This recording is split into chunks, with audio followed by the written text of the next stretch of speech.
أهلا فيكم بفيديو جديد. وصفتنا لليوم هي فاهيتا بشرائح الديك الرومي. وصفة كتير طيبة وسهلة وسريعة التحضير وما بتاخد معنا أي وقت، شبيهة للفاهيتا الأصلية ولكن حنحضرها بطريقة كتير سريعة وسهلة. بتمنى تعجبكم، وياريت لو حبيتوها ما تنسوني من اللايك والشير كمان بين الأصدقاء، وخلونا ننتقل سوا لطريقة التحضير. بالنسبة للتتبيلة حنحتاج لحوالي 3 معالق كبار من زيت الزيتون،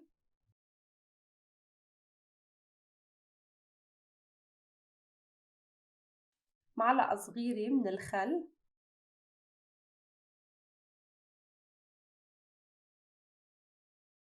عصير نصف ليمونة بتعطي الدجاج أو شرائح الديك الرومي طراوة كتير.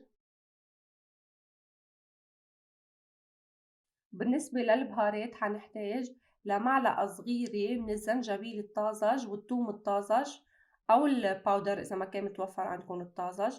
حنحتاج كمان للملح، فلفل أسود، كمون، بصل بودرة، كزبرة وبابريكا، والمقادير حتكون مكتوبة كلها بصندوق الوصف. منضيفهم على الزيت والعصير الليمون، واختياري فيكم تضيفوا كمان تشيلي.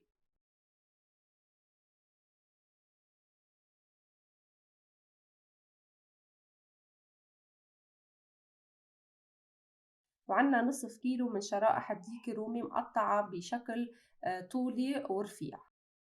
فإذا بنضيف الشرائح على التتبيلة وبدنا نقلبهم مع بعض كتير منيح لحتى يشربوا من التتبيلة يلي حضرناها.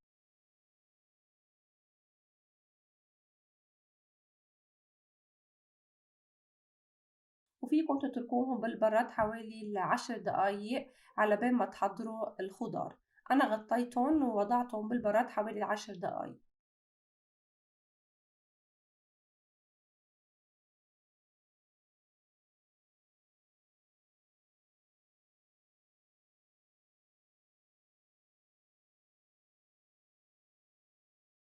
بالنسبة للخضار استخدمت البصل والفليفلة الألوان الأخضر والأحمر. هلأ بمقلي وعلى نار عالية بدنا نوضع الدجاج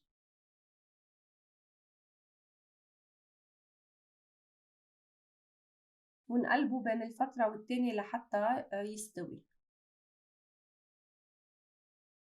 شرائح الديك الرومي ما بتاخد معنا أي وقت، يعني 10 دقايق وبتكون مستوية.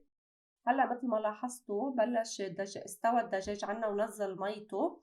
بدنا ننطره لحتى يعني تروح المي عنا تماما، ومن بعدها بنعطيه كمان تشويحة لحتى ياخد لون بهيدا الشكل.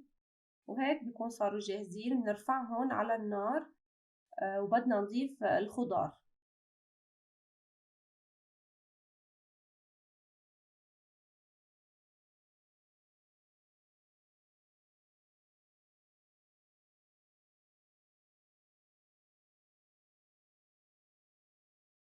بنفس المقلي ضفت شوي من زيت الزيتون، وتبلت الخضار بشوي من الملح والبابريكا، وضفتهم ونطرت حوالي 5 دقايق لحتى دبلت الخضرة عنه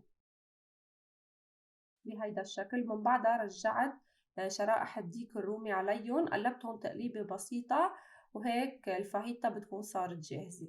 كتير سهلة وسريعة، يعني هي شبيهة للفاهيتا الأصلية ولكن بطريقة كتير سريعة وكتير طيبة.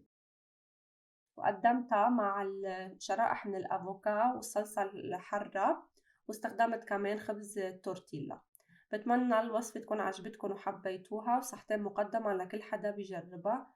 وانطروني دائما بفيديوهات جديدة، ويلا باي باي.